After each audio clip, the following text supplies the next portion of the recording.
एक लकड़हारा था।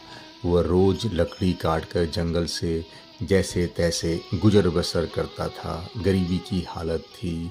तो एक रोज वह जब लकड़ी काट रहा था तो एक महात्मा उसे देख रहे थे जंगल में। वे इसे रोज देखते थे और महात्मा को लगा कि ये बंदा रोज लकड़ी काटता है और इसकी हालत देख के ऐसी लगती है कि बहुत मुश्किल से इसका गुजर बसर चलता होगा, क्योंकि देखकर ही समझ में आ जाता था। तो बहुत दिन से उसको वॉच भी कर रहे थे महात्मा जी।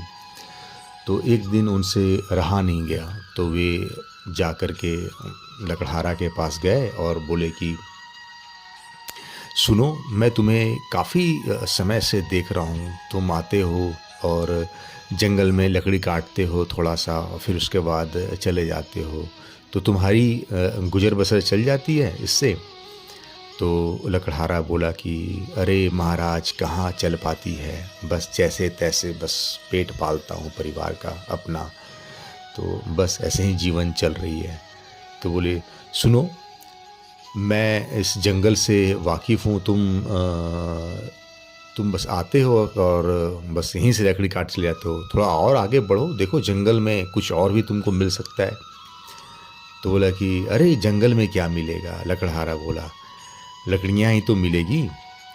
मैं यहाँ काट लूँ या अंदर काटूँ, मुझसे क्या फ़र्क पड़ता है। अंदर में तो और पता नहीं जानवर का खतरा उतरा भी है। तो बोला कि अरे कोई खतरा नहीं है, तुम आगे तो बढ़ो। तो बोला कि अरे कुछ नहीं होने वाला आगे। बोला कि अरे तुम बढ़ो तो सही, मैं तुम्हें बोल रहा हूँ ना, मैं जंगल का चप्पा चप्पा जानता हूँ और तुम बढ़ो आगे। तो महात्मा की बातों पर मान करके लकड़हारा उस दिन थोड़ा सा आगे बढ़ा जंगल के अंदर की तरफ। तो थोड़ी दूर पर उसे एक तांबे का खदान मिला और वहाँ तांबा था काफ़ी सारा। तो वहाँ से खुश हो गया देख करके, अरे वाह, अभी तक तो मैं लकड़ियाँ काटता रहता था और उसको बेचता था, तो उससे जो पैसे मिलते थे वो बहुत नहीं मिलते थे। अब ये तांबा का मिल गया है तो अच्छा खासा मिलेगा पैसा। तो जितना वो बटोर सकता था उसने बटोरा और ले जा कर के शहर में जब उसको बेचा तो उसको अच्छे दाम मिल गए। लकड़ियाँ से तो बहुत ही अच्छे दाम मिल गए। बहुत खुश हुआ।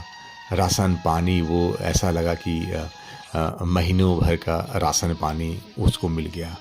तो अब लगा कि हाँ, आप भर पेट खाएंगे सारे बच्चे परिवार। और घर पहुंचा तो खुशियाँ थी, बहुत अच्छा लगा उसको। फिर वो 15-20 दिन पे फिर आता जंगल में और फिर अब लकड़ियाँ काटना उसने छोड़ दिया था। अब वो तांबा ही का बस बटोरता और ले जाता और फिर बेचता, और इस तरह से वो करने लगा। महात्मा उसको फिर से देखने लगे और देखने लगे ये क्या कर रहा है।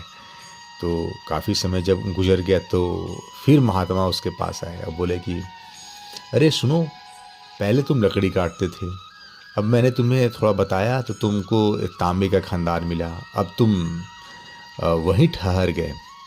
अब तुम तांबा निकालते हो और उसको शहर बेचते हो। फिर कुछ समय के बाद पहले लकड़ियाँ रोज रोज काटने के लिए आते थे, अब मैं देखता हूँ तुम 15-20 दिन पे आते हो और तांबा ले जाते हो। तो बोले हाँ महाराज, तो कैसे चल रही है तुम्हारी जीवन।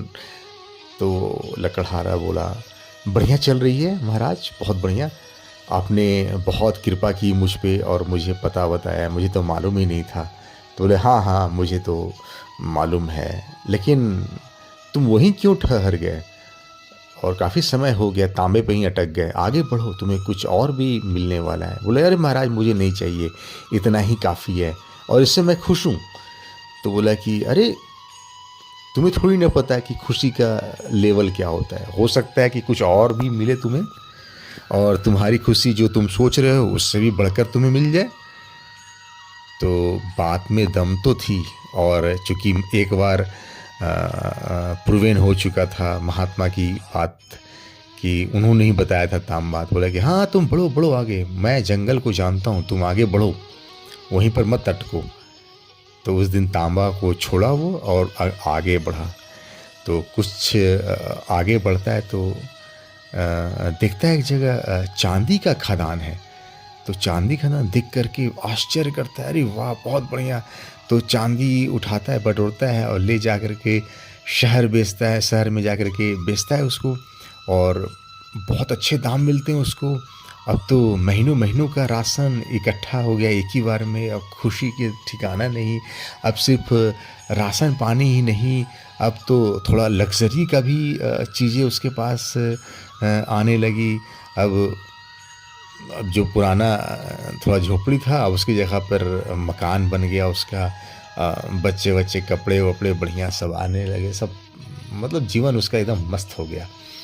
फिर उसके बाद वो महीना 2 महीना पर आता और फिर उसके बाद जब पैसे ख़त्म होते फिर चांदी बटोरता, फिर उसके बाद जाकर के शहर बेचता। फिर इस तरह से जीवन उसकी मौज में कट रही थी। काफ़ी समय फिर गुज़र गया। महात्मा उसको रोज़ देखते कि वो ले जाता और चांदी बटोरता, ले जाता, शहर बेचता और फिर बोले कि अरे कैसी चल रही तुम्हारी जीवन? अरे महाराज बहुत बढ़िया, आपने पहले तो मैं लकड़ियाँ काटता था, फिर तांबा, फिर अब चांदी। अब चांदी की कीमत तो तांबे से बहुत ज़्यादा होती है, तब तो मेरा मकान भी बन गया, अब सब कुछ हो गया, बच्चे भी अब बढ़िया स्कूल में पढ़ते हैं, कपड़े भी हैं, खाना-पीना भी है, ऐशो आराम भी है, घर में नौकर-चाकर भी लग गया। तो बोला कि अरे वाह! बहुत बढ़िया है। लेकिन तुम वहीं ठहर गए, तुम को और अंदर बढ़ो, कुछ और हो सकता है उससे भी बढ़िया मिल जाए तुम्हें। तो बोले कि और क्या मिलेगा महाराज? ठीक है, बाप मिल गया, चांदी मिल गया, अब तो हर चीज़ बन गया, मेरा मकान भी बन गया, मैं खुश हूँ। सब बच्चे स्कूल पढ़ रहे हैं, सब बढ़िया हो रहा है, एकदम मस्त लाइफ़ कट रही है, लग्ज़री भी है। मैं थोड़ा-सा ऐश-मौज भी कर पा रहा हूँ। घर परिवार में भी लोग ऐश-मौज कर पा रहे हैं, समाज में मेरी रुतबा है, इज़्ज़त करते हैं लोग। तो बोले कि हाँ, हाँ, वो ठीक है, लेकिन आगे बढ़ो, हो सकता है उससे भी कुछ तुम्हें बड़ा मिल जाए।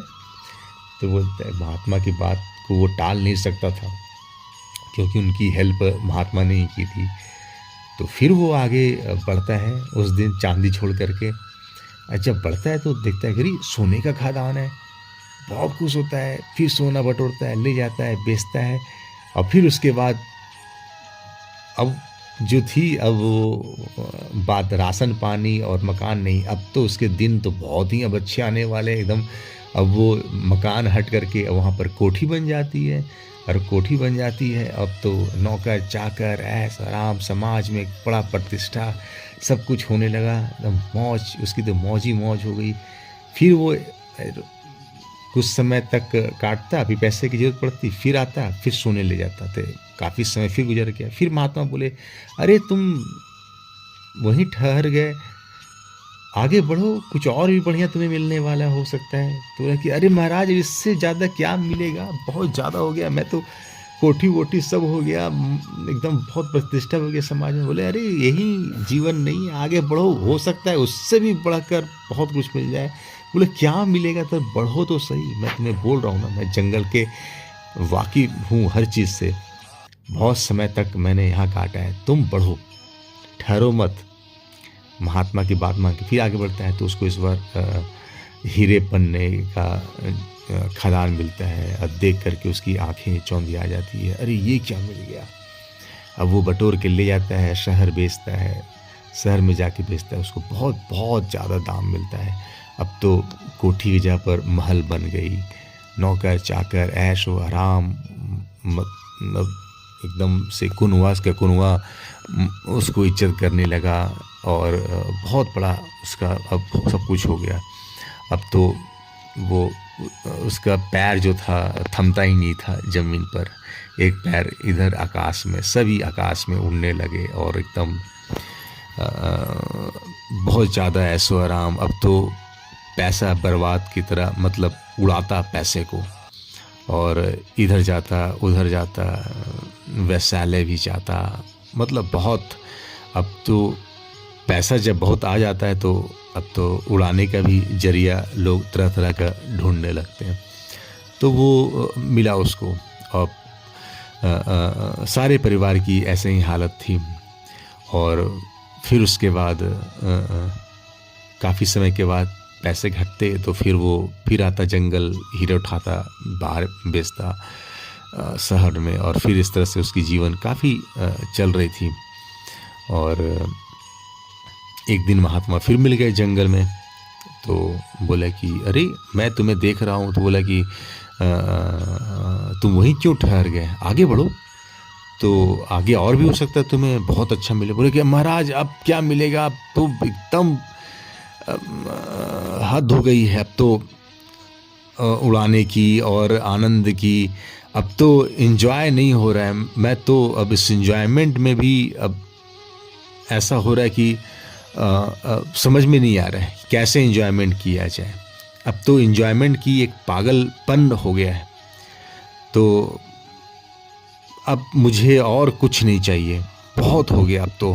अब तो इससे फ्रस्ट्रेशन होने लगी है अब इस एंजॉयमेंट से, कि अब कोई काबू में नहीं है, कुछ नहीं है, तो अब मुझे चाहिए नहीं, अब बहुत हो गया, अब हद हो गई। अब तो मुझे लगता है कि इतना कुछ पा करके अब आप बोल रहे हैं कि और मिलेगा आगे, तो मुझे नहीं चाहिए। तो बोले महात्मा कि अरे तुम ठहरो मत, मेरी बात मानो, आगे बढ़ो, तुम देखो, हो सकता है कुछ और तुमको मिल जाए, मैं वाकिफ हूँ चप्पे चप्पे से, तुम बढ़ो। तो महात्मा ने जब उसको प्रेस किया, मोटिवेट किया, तो वो और अंदर बढ़ा। जब और अंदर बढ़ा तो महात्मा भी चले गए थे। जब अंदर बढ़ता गया, काफ़ी अंदर में पहुंच गया, एकदम जंगल के एकदम बीचों बीच में, एकदम सघन जंगल में। तो उसको एक कुटिया दिखाई दी, और कुटिया दिखाई दी तो कुटिया में जब प्रवेश किया तो उसको वही महात्मा वहाँ मिल गए जो महात्मा उसको गाइड कर रहे थे बहुत समय से। और वहाँ पर वो ध्यान लगाने लगे। तो बोले अरे महाराज आप यहाँ पे? तो बोलते कि आओ बच्चा आओ, बैठो बैठो। तो बोला कि महाराज मुझे बड़ी खुशी हुई देख करके, आप जंगल के बीचों बीच में, और आपने मुझे इतने समय से मुझे गाइड करते रहे, सब कुछ करते रहे। तो बोले कि आओ बैठो, अभी तक तुम्हें जितना कुछ मिला उसमें तुमको, हाँ महाराज बहुत कुछ मिला मुझे, और शुरुआत में कम था तो लग रहा था कि कुछ नहीं है, सिर्फ लकड़ियाँ बेच करके बहुत थोड़े से में। फिर उसके बाद स्थिति बहुत बढ़ते गई। अब तो ऐसा लग रहा है कि वो आनंद जो है, अब खुशी थी, फिर आनंद मिला, अब उस आनंद से भी फ्रस्ट्रेट होने लगा है। लेकिन आपने बोला कि बढ़ो बढ़ो, तुम्हें और मिलेगी। अब मुझे समझ में नहीं आ रहा है, इतने में तो मुझे अब लग रहा है कि उबाऊ सी होने लगी है। अब लग रहा है कि बेकार है और सब कुछ है। अब क्या आनंद की बात थी, अब आनंद की बात से ही डर लगने लगा है। तो महात्मा बोले कि रुको मत, अब तुम्हें जो ज़रूरत है वो परमानंद की ज़रूरत है। तुम अभी तक खुशी लिए, आनंद लिए, लेकिन परमानंद नहीं मिली। और तुम्हारे परमानंद जब तुम्हें तब मिलेगी जब तुम्हें भगवान मिलेंगे, जब भगवान से साक्षात्कार होगा, आत्म साक्षात्कार होगा।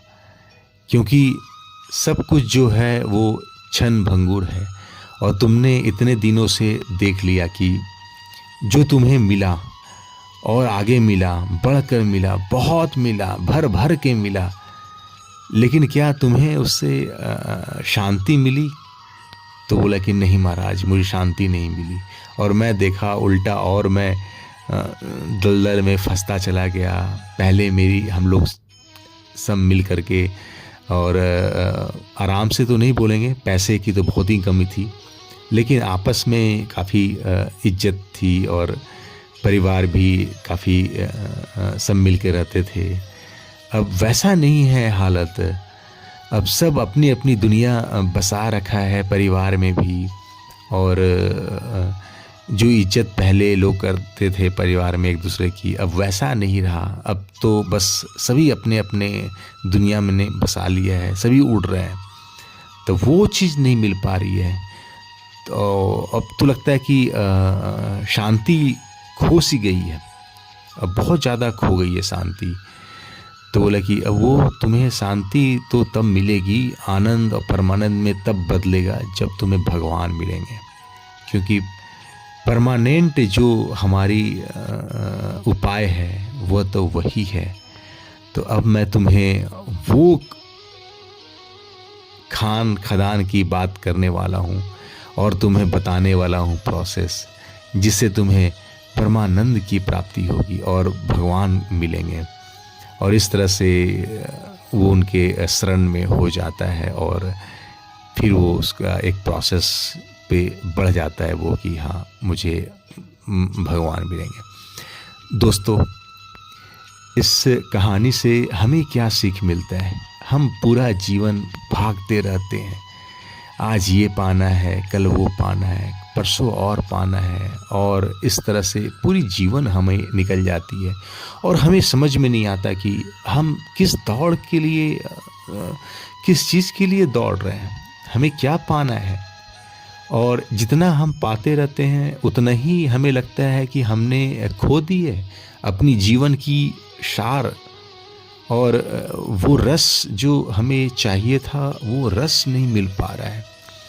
तो क्या चाहिए? वो रस, क्योंकि हम इस दुनिया के लिए बने ही नहीं हैं, क्योंकि ये दुनिया में कुछ भी चीज़ परमानेंट नहीं है।